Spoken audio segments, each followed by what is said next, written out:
Hello friends, welcome to Knowledge shower.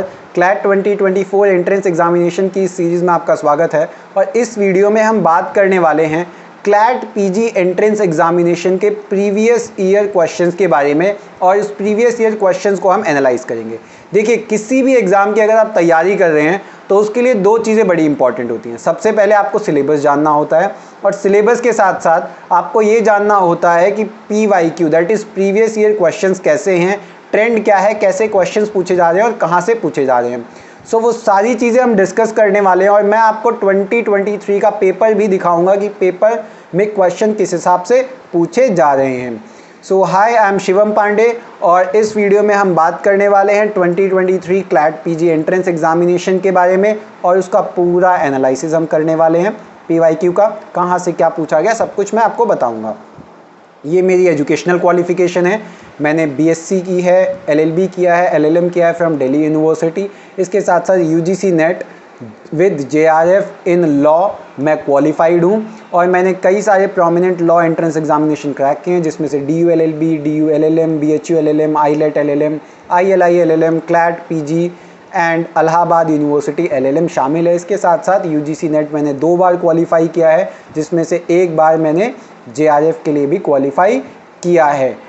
ये हमारे Instagram और टेलीग्राम हैंडल हैं, लिंक्स मैंने आपको डिस्क्रिप्शन बॉक्स में दे दिया। इसको ज़रूर जाके ज्वाइन कीजिए, क्योंकि इस पे हम आपको पेपर और अदर कंटेंट प्रोवाइड करते हैं।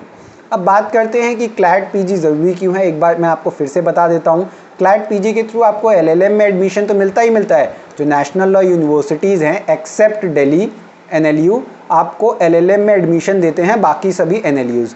इसके साथ साथ तो PSUs में क्लैट का स्कोर कंसिडर किया जाता है, और आपको डायरेक्ट इंटरव्यू के लिए भी बुलाया जाता है। जैग एंट्री ये भी अब क्लैट का स्कोर कंसिडर कर चुकी है और कर रही है, और अगर आपको जैग में बैठना है तो आपको क्लैट देना ही पड़ेगा। इसके साथ साथ अदर पोस्ट पे भी, अदर जगहों पे भी क्लैट के मार्क्स आपसे पूछे जाते हैं। हम क्या डिस्कस करने वाले हैं। सबसे पहले, जैसा मैंने बताया, किसी भी एग्ज़ाम की आप तैयारी कर रहे हैं आपको ट्रेंड पता होना चाहिए। तो क्लैट PG का ट्रेंड क्या है क्वेश्चंस का, वो पता करेंगे। किस टाइप के क्वेश्चन पूछे जाते हैं हम वो देखेंगे। इसके साथ साथ जो पैसेजेस हैं, जैसे आपको पता है कि पैसेज बेस्ड क्वेश्चन पूछ रहा है अब क्लैट, तो पैसेजेस कहाँ से लेके आ रहे हैं, वो कहाँ से पैसेज उठा रहे हैं, और कैसे क्वेश्चन पूछे जा रहे हैं, और कौन से सब्जेक्ट से कितने पैसेज लिए जा रहे हैं, कितने क्वेश्चन पूछे जा रहे हैं, ये सब हम डिस्कस करने वाले हैं इस वीडियो में। और मैं आपको पेपर भी दिखाऊंगा 2023 क्लैट एंट्रेंस एग्जामिनेशन का।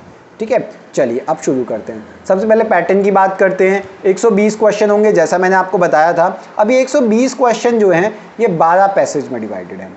आपके पास 12 पैसेजेस आएंगे, और हर एक पैसेज के बेस पे 10 क्वेश्चन होंगे। अब सवाल ये आएगा कि क्या ये मैंडेटरी है कि 12 ही पैसेज रहेंगे। देखिए, ये वेरी कर सकता है, चेंज हो सकता है। क्यों? क्योंकि 2022 में जो 2022 का पेपर था उसमें 20 पैसेज पूछे गए थे, और हर एक पैसेज से 6 क्वेश्चन थे। सो ट्रेंड जो है आपका यही है कि 12 से लेके 20 के बीच में पैसेजेस पूछे जा सकते हैं। और 2023 का मैं आपको बताऊं तो 12 पैसेज थे, और हर एक पैसेज के 10 क्वेश्चन थे। क्वेश्चन कहाँ से पूछे जा रहे थे, कहाँ से निकाले जा रहे थे पैसेज। देखिए, रीसेंट केस लॉज यहाँ से उठाए जा रहे थे, और आपके क्वेश्चन जो थे वो रीसेंट केस लॉ और उसमें जो फंडामेंटल्स दे रखे हैं उसके बेसिस। फंडामेंटल मतलब जो आप पर्टिकुलर सब्जेक्ट है उसके बेसिक चीज़ें, बेसिक फंडामेंटल, वहाँ से आपके क्वेश्चन आ रहे थे। और जो पेपर का लेवल था वो मॉडरेट से डिफ़िकल्ट के बीच में था। ये आपका ईजी हो गया, ये मॉडरेट हो गया, ये डिफ़िकल्ट हो गया, तो इनके बीच में, मॉडरेट से डिफ़िकल्ट के बीच में आपका पेपर था। अब देखिए, पेपर जो है क्लैट का इंपॉर्टेंट क्यों है, क्लैट PG, और इतना प्रेस्टिजियस क्यों माना जाता है। क्योंकि क्लैट जो है हर बार यूनिक पेपर बनाता है, और ऐसा नहीं है कि एक सब्जेक्ट कॉन्स्टिट्यूशन है तो वहीं से ही पूछेगा। उस कॉन्स्टिट्यूशन को मर्ज करके प्रॉपर्टी लॉ से भी पूछ सकता है, या प्रॉपर्टी लॉ को मर्ज करके कॉन्स्टिट्यूशन से पूछ सकता है। लिंकिंग ऑफ लॉ ये बहुत किया जाता है इस एग्ज़ाम में, तो ये चीज़ बहुत इंपॉर्टेंट है। अब सब्जेक्ट वाइज देखिए, मैं आपको बताऊंगा अभी कैसे क्या हुआ है। तो सब्जेक्ट वाइज सबसे पहले कॉन्स्टिट्यूशनल लॉ की बात करें तो वेटेज बहुत ज़्यादा रहता है। 3 पैसेज आए इसके पिछली बार 2023 में, और हर पैसेज के 10 क्वेश्चन, तो 30 क्वेश्चन आपके पूछे गए हैं कॉन्स्टिट्यूशनल लॉ से। कहाँ से बेस्ड थे ये? देखिए, रीसेंट केस लॉज थे, वहाँ से उठाया गया था, और उन रीसेंट केस लॉज से जो पैसेजेस उठाए गए थे उसके बेसिस पे जो कॉन्स्टिट्यूशन के फंडामेंटल्स हैं वो भी पूछे गए थे। क्वेश्चन मोस्टली रिलेटेड थे आर्टिकल 17 से, सबरीमाला का जो जजमेंट था वो पैसेज आया था वहाँ से, और ऑर्डिनेंस से रिलेटेड पैसेज था वहाँ से पूछे गए थे। और देखिए 2-3 चीज़ें बड़ी इंपॉर्टेंट हैं। आप जब भी कोई केस पढ़ रहे हैं, नेम ऑफ जज और स्ट्रेंथ ऑफ बेंच बड़ी इंपॉर्टेंट है। कौन कौन से जजेस थे और स्ट्रेंथ ऑफ बेंच क्या है, 5 जज बेंच थी, 7 जज बेंच थी, 2 जज बेंच थी, ये बहुत इंपॉर्टेंट है। और कौन कौन से जजेस थे, इसके साथ साथ कौन कौन से आर्टिकल डिस्कस हुए या सेक्शन डिस्कस किए, ये आपको देखना है जजमेंट में क्या क्या डिस्कस हुआ है, और मेजॉरिटी का व्यू क्या था और माइनॉरिटी का व्यू क्या था, ये देखना है। इसके साथ साथ मेजॉरिटी ने क्या कहा और मेजॉरिटी के कौन से जज ने क्या कहा, अगर कोई प्रोमिनेंट डिसीजन है, प्रोमिनेंट उनका रेशियो है, वो देखना। और माइनॉरिटी में जो डिसेंडिंग जजमेंट है वो किसका है, और उसमें से भी जो प्रोमिनेंट है उनको ध्यान से देखना है। मैं ऐसा क्यों कह रहा हूँ, मैं आपको अभी पेपर दिखाऊंगा, आपको पता लग जाएगा। तो ये चीज़ें बड़े ध्यान से हमें देखनी है। और क्या रेशो था जजमेंट का, 6:5 था, 7:6 था, या 5:1 था, ये भी देखना है। कितने जो रेशियो है उससे पास हुआ है डिसीजन। क्रिमिनल लॉ की बात करें 2023 में केवल 2 पैसेज थे, हर एक पैसेज के 10 क्वेश्चन, तो टोटल 20 क्वेश्चन आपके क्रिमिनल लॉ से पूछे गए थे। और these were based on recent case laws और इसके साथ साथ landmark case laws, recent and landmark case laws और फंडामेंटल्स आपसे उसी के बेसिस पे पूछे गए थे। जैसा मैंने बताया क्वेश्चन रिलेट करके पूछते हैं, तो CRPC से आपका FIR, कंप्लेन, ये पूछा गया था। Indian evidence act, admissibility of electronic evidence और केस लॉ बेस्ड क्वेश्चन थे। सेम वही चीज़ आपको पता होना चाहिए, कौन से जज थे, नेम क्या था, कौन डिसेंडिंग में था, कौन मेजॉरिटी में था, ये सारी चीज़ें आपको पता होनी चाहिए, और क्या रेशो था जजमेंट का। फिर आता है कॉन्ट्रैक्ट लॉ। कॉन्ट्रैक्ट लॉ का लगभग 1 क्वेश्चन आपको मिल जाएगा, और रीसेंट जजमेंट के बेसिस पे था, और फंडामेंटल्स आपको पता होना चाहिए कॉन्ट्रैक्ट का। देखिए कॉन्ट्रैक्ट लॉ में इंपॉर्टेंट क्या है, कॉन्ट्रैक्ट लॉ, बेयर एक्ट आपको पढ़ना है, बेयर प्रोविजन आपको पता होना चाहिए, उस बेयर प्रोविजन का इंटरप्रिटेशन पता होना चाहिए, ठीक है। लेटेंट एम्बिग्विटी के बारे में 2023 में पूछा गया था, इसके बारे में भी आप पढ़ लीजिएगा, patent ambiguity and latent ambiguity important है। इलिस्ट्रेशन IPC में भी पूछा जाता है, बड़ा इंपॉर्टेंट है। उसी हिसाब से कॉन्ट्रैक्ट लॉ में भी इलिस्ट्रेशन इंपॉर्टेंट है, वो आपको पढ़ना है। एप्लीकेबिलिटी क्या है कॉन्ट्रैक्ट लॉ की, उसके बारे में पढ़ना है। और कॉन्ट्रैक्ट लॉ लिंक करके पूछा गया, जैसे कॉन्ट्रैक्ट लॉ को कॉन्स्टिट्यूशन के साथ भी लिंक करके पूछ सकते हैं, गवर्नमेंट कॉन्ट्रैक्ट और कॉन्स्टिट्यूशन, ये चीज़ें लिंक हो सकती हैं। सो लिंकिंग बेस पे क्वेश्चन थे। इंटरनेशनल लॉ, देखिए इंटरनेशनल लॉ के भी 1 क्वेश्चन आपको मिल जाएगा, और पिछले साल जो क्वेश्चन था 2023 में, उसमें आप 5 से 6 या 10 क्वेश्चन एक्सेप्ट देख सकते हैं, पेपर में आपके साथ शेयर कर दूंगा, वहाँ आपको मिल जाएगा। रीसेंट केस लॉज और फंडामेंटल, यहाँ से आपके क्वेश्चन बने थे। और आपका जो इंटरनेशनल लॉ है उसमें करंट लीगल अफेयर, यहाँ से चीज़ें बनी, जैसे रशिया यूक्रेन वॉर है तो कोई इंटरनेशनल ट्रीटी, जिनेवा कन्वेंशन या वॉर क्राइम से रिलेटेड चीज़ें पूछ ली।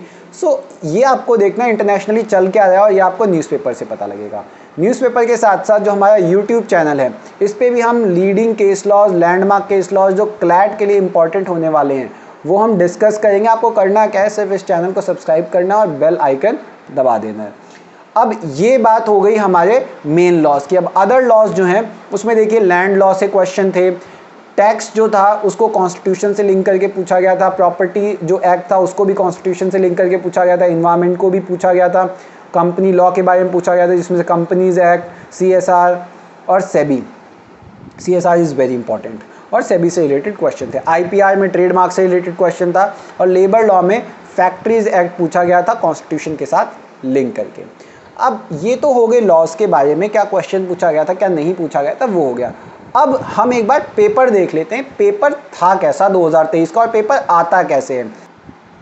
देखिए ये है PG 2023, CLAT PG 2023 LLM programme के लिए 2023 का पेपर है। और आप देखेंगे 2 बजे से शुरू हुआ था ये पेपर।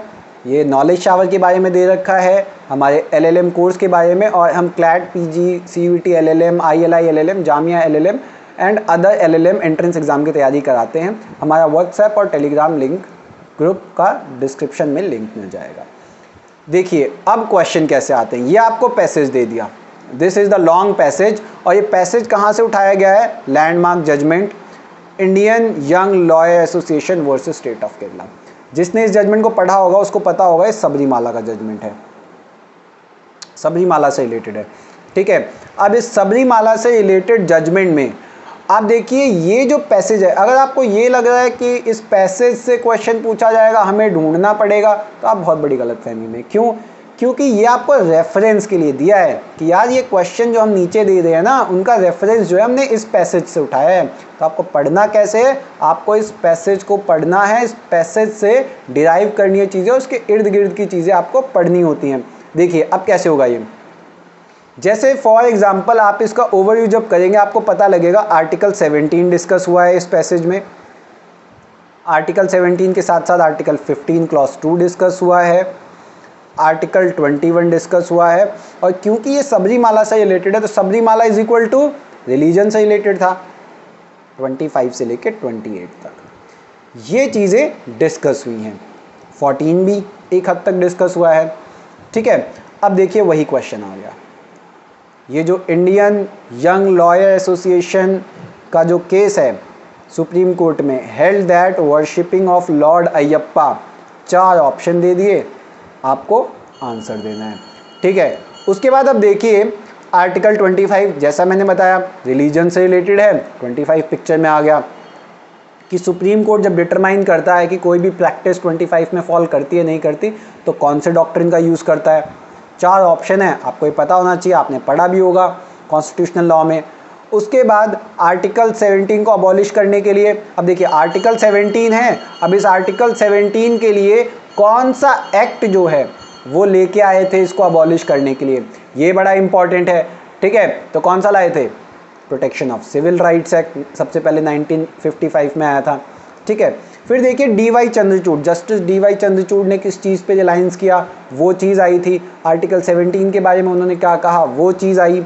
एंड अब आप ये चीज़ें देख सकते हैं कि डिसएग्री किसने किया चंद्रचूड़ से।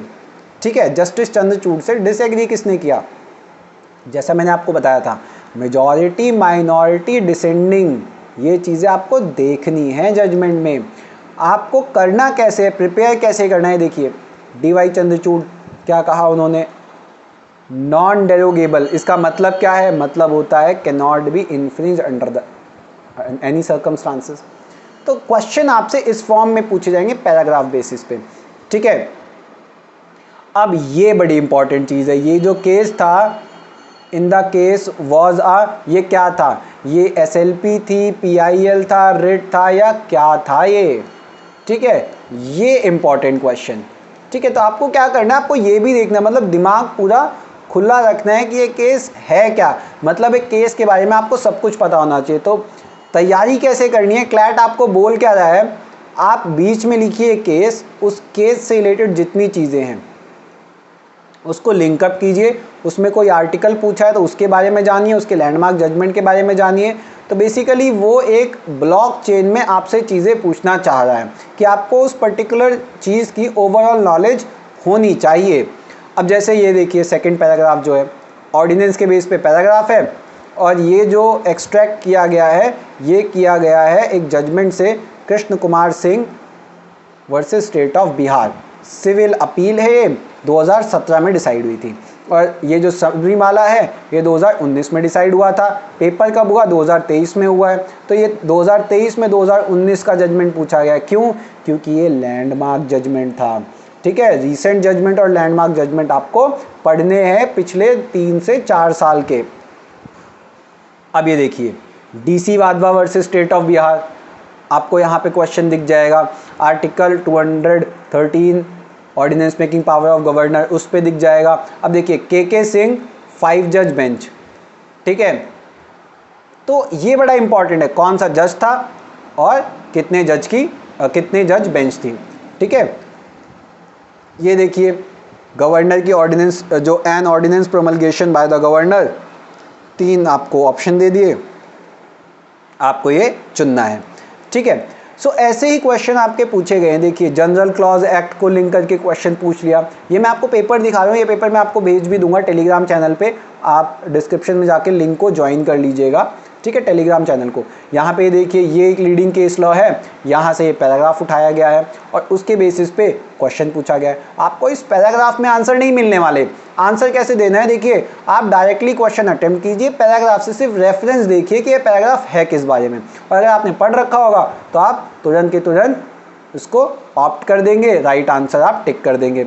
ठीक है, constitutional law of India, constitution से रिलेटेड चीज़ें हैं। ठीक, ये आपके क्वेश्चन आ रहे हैं। ये देखिए, एक और आपका केस लॉ है, उससे रिलेटेड 2019 का case law, state of Meghalaya versus all Dimasa student union. Transfer of property को लिंक करके पूछा गया है, एनवायरमेंट एक्ट, इसी पैसेज से आ रहे हैं। इसी पैसेज से क्या है, इसमें प्रॉपर्टी की बात हुई, एनवायरमेंट की बात हुई है, तो इससे लिंक करके क्वेश्चन आ गया। तो ऐसे क्वेश्चन आपसे पूछा जा रहा है। ठीक है, अब इसमें ये पूछा गया किसी का लीगल हायर ना हो, ठीक है, सक्सेसर ना हो, ओनर ना हो, तो उसको हम क्या बोलेंगे। 4 ऑप्शन दे दिए, हिंदू के फैमिली लॉ में भी है और ट्रांसफ़र ऑफ प्रॉपर्टी एक्ट में भी है। ये सारी चीज़ें आपको मिल जाएंगी वहाँ पे। ठीक है, सो चीज़ें लिंक करके पूछ दी।